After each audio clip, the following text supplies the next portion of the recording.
He is the most notorious killer in Southeast Asian history. He was hypnotic, very intelligent, and absolutely ruthless. A career criminal who freely admitted to a string of shocking murders. They were absolutely brutal. It's very horrific. Almost jokingly, he was talking about how he splashed petrol onto the body. He preyed on those in search of adventure. He had been leaving this trail of corpses along the hippie trail. He was masterful at covering his tracks. A con man, escape artist, thief, and killer who earned the name the Serpent.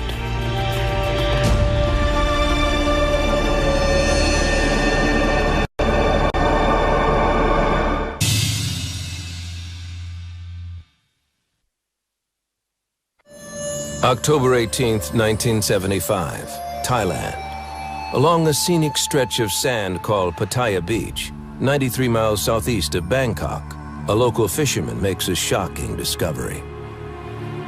Here, in the shallow waters of a tidal pool, he finds the lifeless body of a young woman wearing only a flowered bikini. Authorities detect no sign of injury.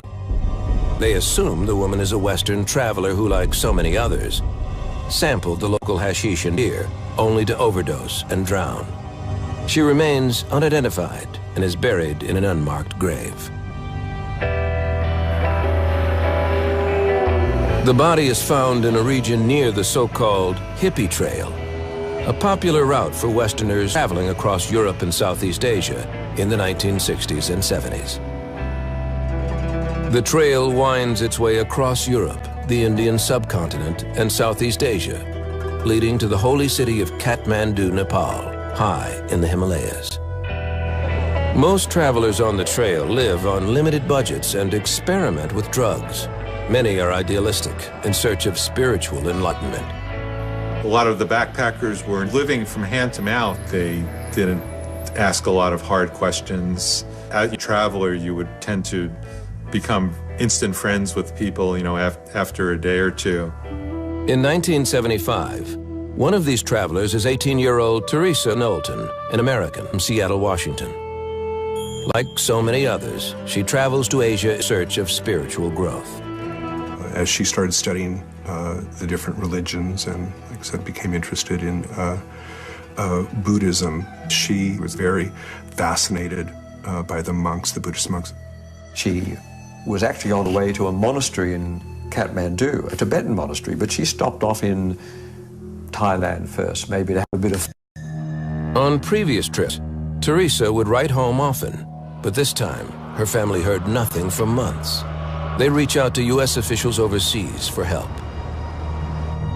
My mom sending letters and phone calls to the State Department and her wild thoughts about this tragedy that had to have befallen her. And I was just thinking my mom was being dramatic. More than 7 months after Teresa first set off on her journey, her family gets terrible news from Thai authorities. My mom had gotten a phone call or a letter or something stating that they believed that they had the body of my niece and that they needed to send pictures. The pictures confirm her family's worst fears. Authorities in Thailand now perform an autopsy on Teresa Knowlton. They determined that she did not drown accidentally. She was murdered. They determined that she, in fact, had been strangled before she died. Investigators have no suspects. Since it has taken 7 months to identify Teresa's body, the trail of evidence has gone cold. Teresa Knowlton's murder investigation was hampered by the fact that it was not immediately identified as a murder investigation. November 28, 1975. A month after the discovery of Teresa Knowlton's body, there is another murder, this one more grisly. A traveler on the road to Pattaya Beach finds the badly beaten and charred body of a young man. He'd been drenched with gasoline and set ablaze. The victim is identified as Vitaly Hakim from Istanbul, Turkey. Thai investigators are horrified when they discover Hakim was still alive when someone set fire to his body.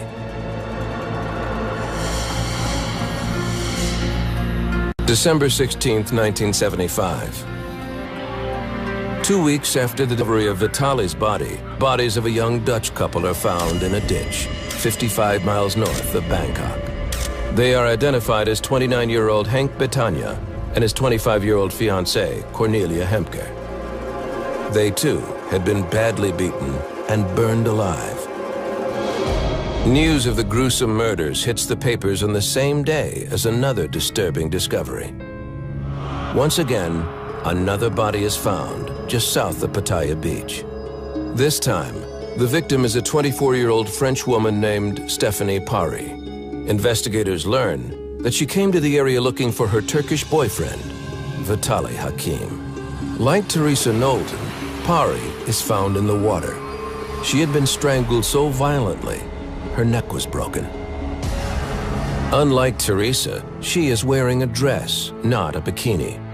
Still, the media jump on the story, labeling the two murders as the bikini killings.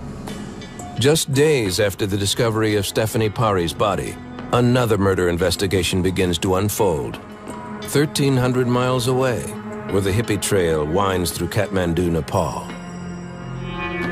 Here, investigators are horrified by the discovery of two victims who had been murdered and set ablaze. On December 21st, the charred remains of a man are found on the outskirts of the city. A day later, police find the body of a woman in a field. She was stabbed, and after then, she was the body was burned. But actually, it is the horrible and it's the brutal type of the killing. Nepalese police canvass the area, looking for witnesses who might be able to help identify the victims. We started to search the hotels, lodges, private houses, everywhere. Just we know these are the foreigners, maybe Europeans, Americans, with the size of the body and the color of the skin. Authorities soon identified the victims as 26-year-old Canadian Laurent Ormond Carrier and his companion, 29-year-old American Connie Jo Bronzich. Over the next few months, news of the hippie trail murders begins sweeping across Europe, Asia, and the U.S. In each case, the murder victims' money and passports are stolen. Because the crimes occurred in separate countries, authorities are at a disadvantage. More than 6 months after the murders in Nepal, there is a major break in the case in India. Police arrest this man, 32-year-old Charles Sobrage. When investigators take a closer look at Sobrage, they find evidence linking him to a gruesome trail of crime. Underneath a charming exterior, they discover a man capable of monstrous acts. A man who would earn the nickname, the Serpent. The arrest occurs in New Delhi, India. Here, at the Vikram Hotel, when a group of French students begin passing out after taking anti-dysentery pills given to them by their tour guide. Police arrest the tour guide along with 3 female accomplices. 2 women quickly confess and make some startling revelations. They tell police the tour guide is a con artist, thief, and murderer named Charles Sobrage. They confess to helping Sobrage drug and poison people on the hippie trail so they could steal their money and passports. Some poisonings, they say, ended in murder. Police investigating Sobrage recover the passports and personal items of some of the murdered victims. As Indian investigators delve into Sobrage's past, they discover he is suspected of crimes in several other countries. There were a number of investigations in which he was involved. These ranged from thefts to international misuse of travel documents such as passports. Based on this information, Indian authorities charged Sobrage with the recent murder of a French tourist named Luc Solomon. While awaiting trial, officials allow Sobrage to do a series of audio-taped interviews with Australian writer Richard Neville. These photographs were taken during my interviews with Charles Sobrage. As Neville begins listening to Charles Sobrage, he is stunned by what he hears. a full confession with all the grisly details. It was the gradual unfolding of his confession to me that became more and more terrifying. The first person, Charles Sobrage, admitted to me that he had actually murdered was Teresa Knowlton, who planned to study Tibetan Buddhism at a monastery. In the audio tapes, Sobrage tells Neville he met Teresa Knowlton at a resort near Pattaya Beach in southern Thailand. Sobrage explains that at the time he was working a con, posing as a French gem dealer. He invited Teresa to join him and an accomplice at a club on the beach. There, they dropped a sedative called Magadon into her coffee. She said, "Did you give me something? Because I feel very funny." I said, "Teresa, I'm sorry to say to you, but I think I have to do something better." Then she said, "You're going to hit me?" So I said, "No, I'm not going to hit you. Something better." Sobrage claimed that they then drove to the beach where he and his accomplice dressed Teresa in a bikini. He then ordered his cohort to lead her to deep water, where she drowned. Sobrage's stated motive for the murder? A deep hatred for Westerners and drug users. I think Teresa represented everything Charles Sobrage despised. Teresa had come out of the 1960s and early 70s counterculture. She was sexually liberated, was spiritually focused. Sobrage believed Teresa was also a drug dealer. He would say that all the people he killed deserved it because they were running heroin. Well, that was not true. In some cases, including Teresa Knowlton, I certainly think that the evidence lies on the fact that she was innocent. As authorities in several countries begin investigating Sobrage, they want to know how he had managed to evade the law so easily and what fueled his intense hatred for Westerners. Charles Sobrage was born on April 6, 1944, in French-occupied Saigon, Vietnam. He was born of a Vietnamese mother in Saigon to an Indian father. Charles Sobrage had a very transient lifestyle as a child growing up. His parents' relationship was volatile. They separated when Charles was just 3 years old. His mother then married a French lieutenant, moved to Marseille, France, and started a new family. Charles was left with his wealthy father, who also married and had more children. When his mother returned to Vietnam 4 years later, she found that young Charles was often neglected. He'd lived on his wits in the streets of Asia. His early years were appalling. His mother took him back to Marseille, but Charles never bonded with his new family in France and was angry with his father for letting him go. Charles longed for the life he remembered in Vietnam. Charles committed his first crime as a young boy, stealing from a local shopkeeper. It was the first of many petty crimes. His mother responded to these exploits with severe punishment. Sobrage himself was really badly treated by his mother. From a very early age, he had a sense of abandonment. He was wetting his bed up until the age of 15. One of the ways his mother tried to attack that problem was to tie up his penis with string. That stamped a sort of kind of hardness in his soul. Charles' feelings of anger and abandonment intensified when he was 9. His mother and stepfather left him in a boarding school in Paris while they returned to Vietnam. So he spent all his holidays alone in a boarding school, often throwing himself into the bed and weeping. At age 16, his father allowed him to move back to Vietnam to live with him. The move did not help his son's behavior. Charles continued to lie and steal. Within 2 years, his father sent him back to Paris. He was cast out. His father really never accepted him as his own. In France, Charles was arrested when he was 19 for burglary and received a 3-year sentence. Alone in his cell, Sobrage read books on law and psychology. he also honed an aptitude for foreign languages. Charles Sobrage was capable of so much.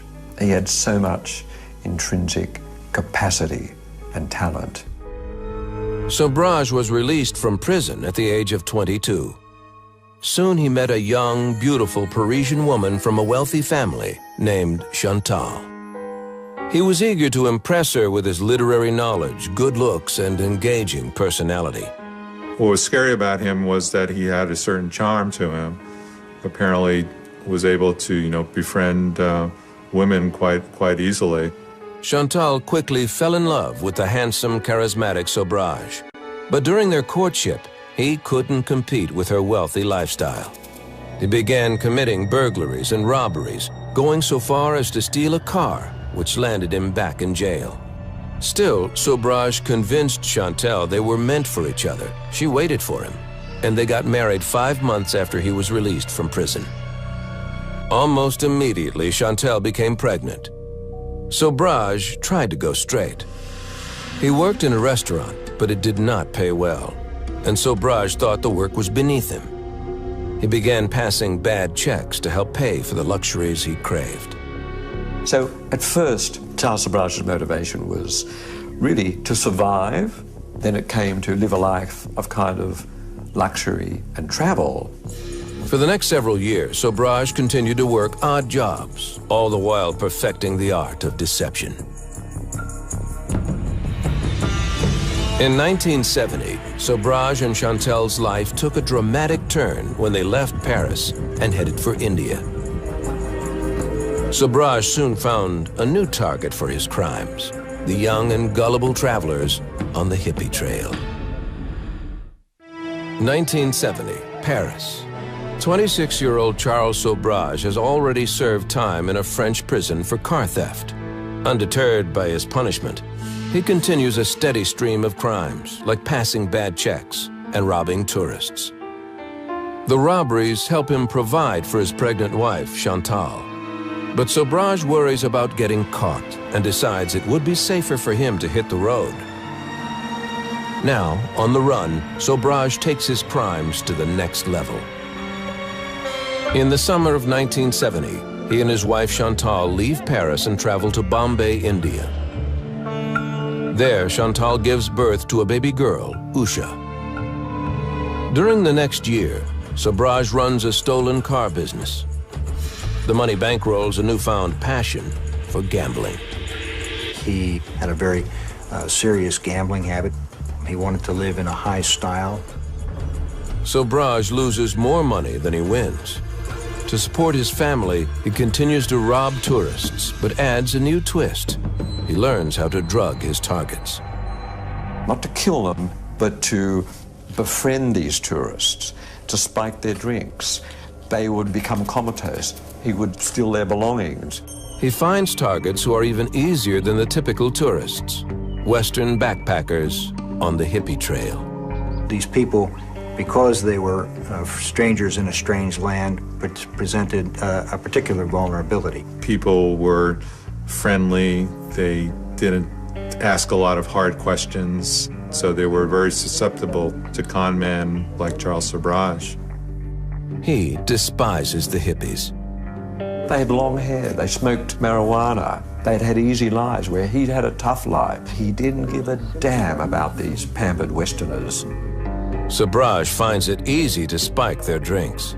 He seemed to just love to slip people drinks, and they would luck out and wake up in a hotel room and go on with their lives. Remember, he is a gambler, and he also gambled on the fact that no one in Asia at that time would care too much about long-haired, barefooted backpackers. And in a way, he was right about that. Sobrage doesn't always get away with his crimes. In 1971, he is arrested in India for a jewelry heist and ends up in prison. Sobrage begins plotting his escape. While in the Bombay prison infirmary, and with the help of his wife Chantal, he manages to drug a guard and breaks out. He and his wife are quickly captured. She posts bail, and he too is eventually freed on bail. They flee India in 1972, ending up in Kabul, Afghanistan. Sobraj continues his crime spree, drugging and robbing Western tourists on the hippie trail. In 1973, Sobraj and his wife Chantal are arrested and jailed in Kabul for failing to pay a hotel bill. Once again, Sobraj drugs a guard in the prison infirmary and escapes. That's part of his secret, and there's always going to be a time when the guards fall asleep, or they're distracted, or he may just smuggle a drug into the jail that he can, put them to sleep. Sobraj flees to Tehran, Iran, leaving his family behind. Once Chantal is freed on bail, she returns to France and is reunited with her 2-year-old daughter, Usha. For the next year, Sobraj is constantly on the move. He usually carries at least a dozen fake or stolen passports and always manages to stay one step ahead of the law. Sobraj moved easily across borders. Police officers don't do that. Sobraj spoke many languages and was masterful at covering his tracks and moving to another country before the authorities caught up with him. With his exotic looks and extensive language skills, he takes on different identities and even poses as a woman. Sobraj was unique in that he was a bit of a chameleon. He could be Eastern, he could be Western, he could be French, he could be Vietnamese. This facility to take on so many different persona is not something that you see very often at all. In 1974, just outside of Athens, Greece, Sobraj is arrested for another jewelry robbery. He's sent to Korydallos prison. No one had ever escaped from it before. And he made a very daring escape from that jail. It finally involved getting himself put into hospital. And when he was put into the police van to go back, Sobraj started a fire in the police van. And they stopped the van and he just jumped out, pushed everyone aside, ran away. Over the years, Sobraj makes escapes in several countries. When I once said, how do you do it? Some of the toughest security jails in the world. And his answer is really luminous. Sobraj said that the desire of the guards to keep me imprisoned is no match for my will to be free. The escapes help earn him a nickname, the Serpent. He was called the Serpent, I think, mainly by the authorities, simply because he had been able to slip away. He was sort of a slippery kind of character who was able to always get out of a jam. After his escape from prison in Greece, Sobraj is a changed man, empowered by the belief that he can do anything. And he is preparing to act out his darkest and most grisly fantasies. By 1975, 31-year-old Charles Sobraj is a career criminal. For more than a decade, he has pulled off scams, druggings, and robberies. He's also an escape artist who managed to break out of one of the toughest penitentiaries in Greece. He then travels to Bangkok, Thailand, where he rents a villa. Even though Sobraj is still married, he takes up with a woman he meets on his travels, a 29-year-old Canadian named Marie Leclerc. Captivated by his charisma and charm, Marie falls in love and quickly becomes his accomplice. She helps Sobraj by befriending tourists. Marie Leclerc was very dedicated to him and stuck by his side even when he was philandering with other women. The couple recruits another partner, a 22-year-old man from India named AJ Chowdhury. He becomes Sobraj's right-hand man and obeys orders without question. Sobraj sometimes uses devious methods to get people to join his gang. He would take someone in and slip poisons into different foods that they would ingest. They would become sick. He would tell them that it was dysentery. He would help them back to health, and at that point in time, they would be beholden to him. With the help of his cohorts, Sobraj continues to con, drug, and rob hippies. It is at this point that Sobraj encounters 18-year-old American tourist Teresa Knowlton of Seattle, Washington. And his methods take a deadly turn.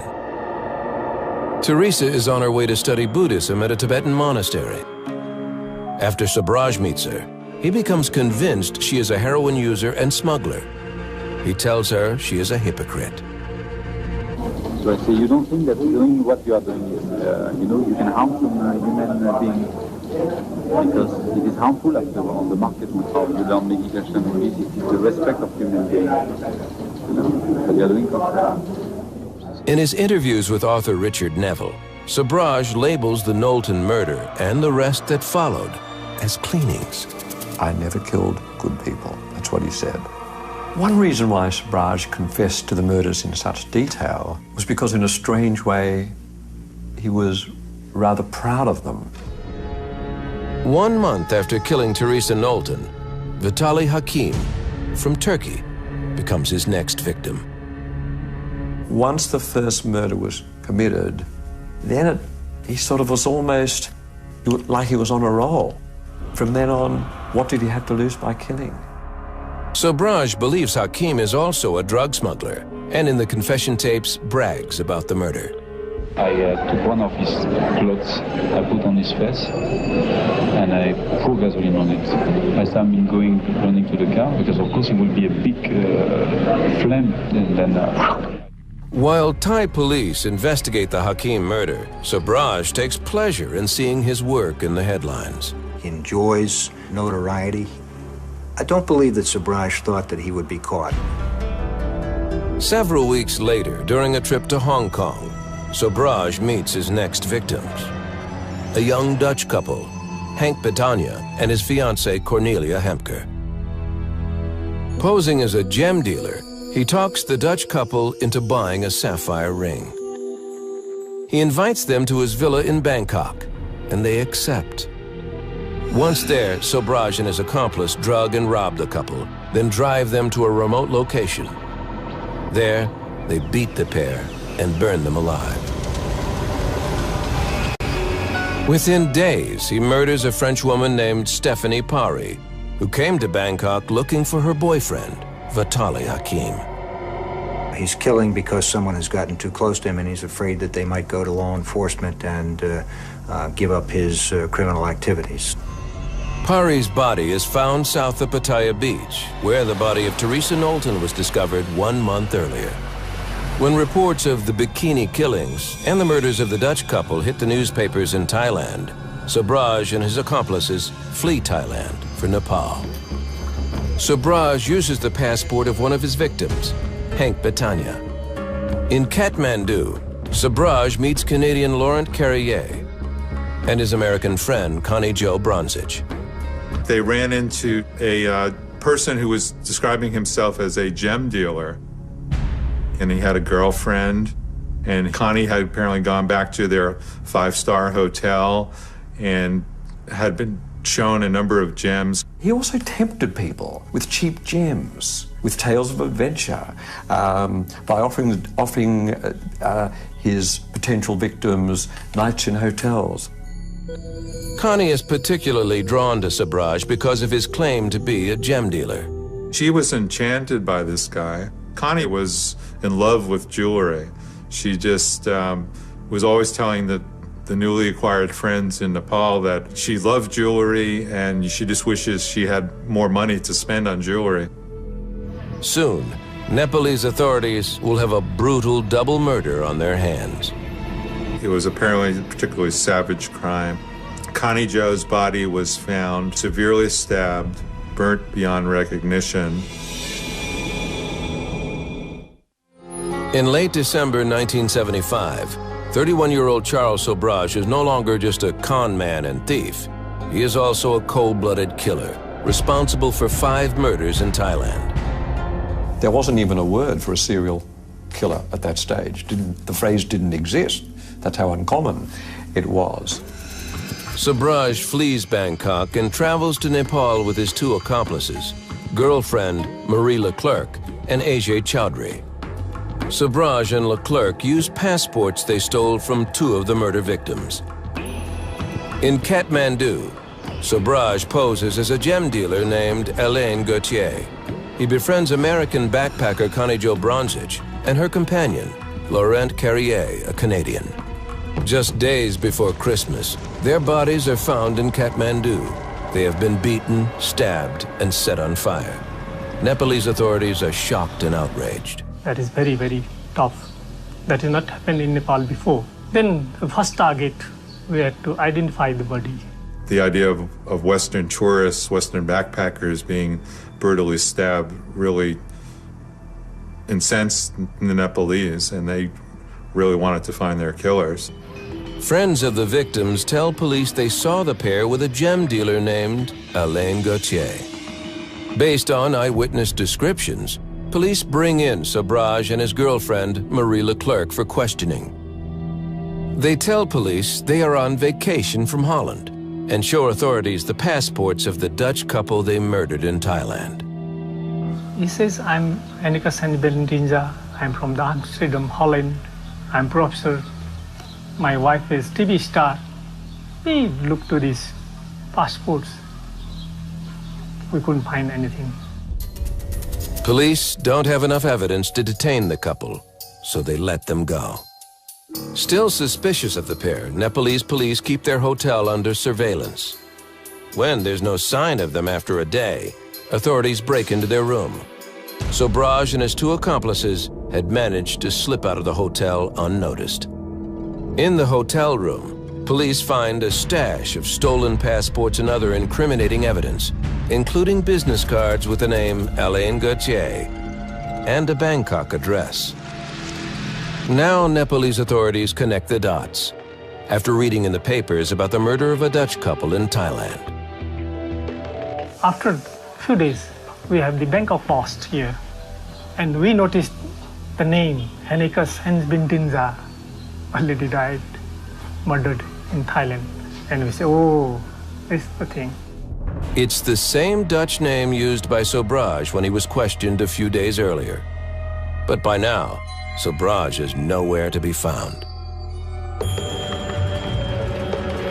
Back in Thailand, witnesses tell police of a gem dealer going by the name of Alain Gauthier, who was seen with the murdered tourists. In Sobrage's rented villa there, authorities discover stolen passports and other documents, linking Sobrage's alias, Alain Gauthier, to the crimes. By 1976, the story is all over the papers from Thailand to Nepal. Sobrage was a challenge to law enforcement at every level because he moved very freely, very flexibly across international borders. After being questioned and nearly caught for the Nepal murders, Sobrage and his 2 accomplices flee to India. The best way he could keep moving was to change his identity, and for that he needed passports. January 1976, Varanasi, India.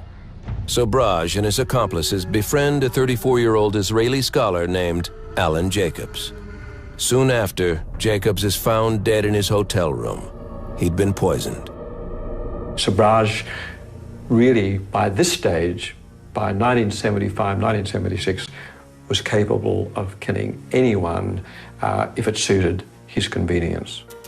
No one has yet connected Charles Sobrage to any of the killings, so he is confident he can still avoid capture. He returns to Bangkok using Jacob's passport. At one point, Sobrage and his 2 partners are detained by police and questioned, but Sobrage bribes the Thai officers with $15,000, and they are released. The authorities were incompetent. They were unable to hold Sobrage, and he escaped. He flew the coop. The trio now heads to Malaysia, where police believe Sobrage murders one of his accomplices, A.J. Chowdhury, after they commit a gemstone robbery. Chowdhury is never heard from again. They think that he killed this guy, A.J. He's not your classical serial killer, if you will. He is someone who likes to control his environment, control those around him. Sobrage and Leclerc leave Malaysia and return to India.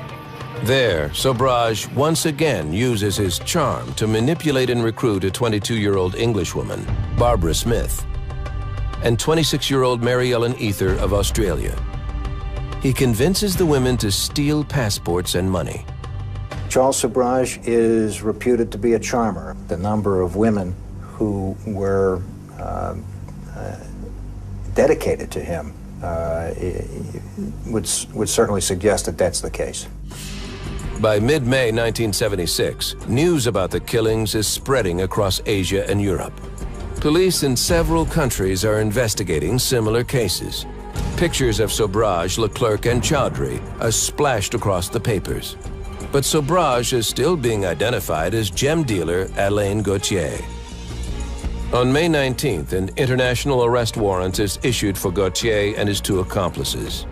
He is now the most wanted man in the world. In June, in Bombay, Sobrage and his crew befriend their next victim, a 28-year-old French tourist named Luc Solomon. A plan to drug and rob him goes awry when they accidentally give him an overdose and kill him. The team travels to New Delhi. It is here at the Vikram Hotel that Sobrage tries to drug and rob an entire group of French students. But the plan fails when the drug takes effect too quickly and students begin passing out in their hotel lobby. Police are called, and Charles Sobrage is caught and finally identified. It is only a matter of time before his accomplices are rounded up, confessions are made, and the full story comes out. In 1977, an Indian court sentences Charles Sobrage to 11 years in prison. The charges included the murder of Luc Solomon and the drugging of the French students. His accomplice, Marie Leclerc, served 6 years in prison, but is released in 1983 after being diagnosed with ovarian cancer. She dies in 1984. Barbara Smith and Mary Ellen Ether served 2 years for their role in the student poisonings. While Sobrage serves his jail time in India, authorities in several other countries begin building cases against him. If Sobrage is worried, he doesn't show it. In fact, while in prison, he manages to live like a king. 1977, India. 33-year-old Charles Sobrage is serving an 11-year sentence. The charges include killing one man and poisoning dozens of tourists. His crimes stretch across Asia and Europe. Sobrage is believed to be responsible for scores of druggings, robberies, and at least 20 murders. In most of the cases which are committed in the India, which are committed in the Thailand, and which are committed in Nepal, there are the same type of the modus operandi. Sobrage admits to at least 7 of these murders during a series of audio-taped interviews with Australian author Richard Neville in 1977. Neville says that Sobrage never seemed concerned about incriminating himself in his detailed confession. Sobrage never felt he would ever come to trial for these charges, because in his mind he could escape at any time he wanted. Still, Sobrage jokes to Neville that his statements might come back to haunt him. I hope that all this stuff will hang me one day. Sobrage serves time in Tihar prison, one of India's toughest. Behind bars, he is a mass manipulator. He was able to convince the authorities there to allow him things that would not be afforded to other prisoners. Now, this was not a harsh imprisonment, as he was treated almost royally in prison. Fellow inmates refer to Sobrage as Sir Charles. Through blackmail and bribes, he obtains cell phones, a computer, and special food, and he's allowed unlimited visitors. While Sobrage sits in an Indian prison, authorities in Thailand build a case against him. They plan to extradite him after he completes his sentence and try him for the murders in Thailand. There, Sobrage could face the death penalty. To avoid extradition, Sobrage comes up with a plan to extend his prison term in India. On March 16, 1986, Sobrage puts that plan into motion by throwing himself a birthday party. Sobrage and fellow inmates invite guards to the celebration. They serve cakes, cookies, and fruit, laced with sedatives. When the guards pass out, Subraj and his crew escape. He enjoys 22 days of freedom before he's recaptured by Indian police. Just as Subraj had calculated, he's sentenced to 10 additional years. The extension helps him avoid extradition to Thailand. That's because the statute of limitations for murder in Thailand will expire before he's released. As a result, he'll never face trial in Thailand. 11 years later, on February 17, 1997, 52-year-old Charles Subraj walks out of prison, a free man once again. Subraj returns to France. In Paris, he enjoys the life of a celebrity as Asia's most notorious criminal. He hires an agent and grants interviews for a $5,000 fee. There's also money from book and movie deals. In one TV interview, he brags about how easy prison life was in India. Full freedom inside the jail. I did whatever I wanted. By now, his story about the murder of Teresa Knowlton in Thailand has changed, despite the taped confessions he made to author Richard Neville. I have never killed her, nor did I met her. We have to see whether those tapes exist. For 6 years, Charles Subraj lives the high life in France. Then, in 2003, he inexplicably returns to the scene of one of his most gruesome crimes, Nepal. The one place in the world where there is still 2 crimes unaccounted for and no stay of executions in the law. In other words, he can still be prosecuted. Subraj is arrested in Kathmandu after being spotted in a casino by a photojournalist. The police, district police, they called me. I was happened to go and see whether the right person is the right person or not. 27 years after he slipped away, the Nepalese police finally have Subraj in custody. Many wonder why he would return to a country where he could still be arrested. I don't believe that Subraj thought that he would be caught. He probably felt like he could do this with impunity. Subraj is accused of the grisly murders of 2 tourists, American Connie Jo Bronsich and Canadian Laurent Carrier. The charges in the Carrier case are dismissed for lack of evidence. In August 2004, the Kathmandu District Court finds Charles Subraj guilty of the Bronsich murder. He is sentenced to life in prison. I am shocked to have get a conviction without trial. They didn't even call a single witness. Nothing. The criminal reign of Charles Subraj, the Serpent, is over. Today, the hippie trail is far less traveled due to social and political changes. The spirit of that generation has also changed, due in part to the crimes of Charles Subraj, who drugged, robbed, and murdered travelers along the way. Subraj always thought that he was above certain things. He was above the hippie scum.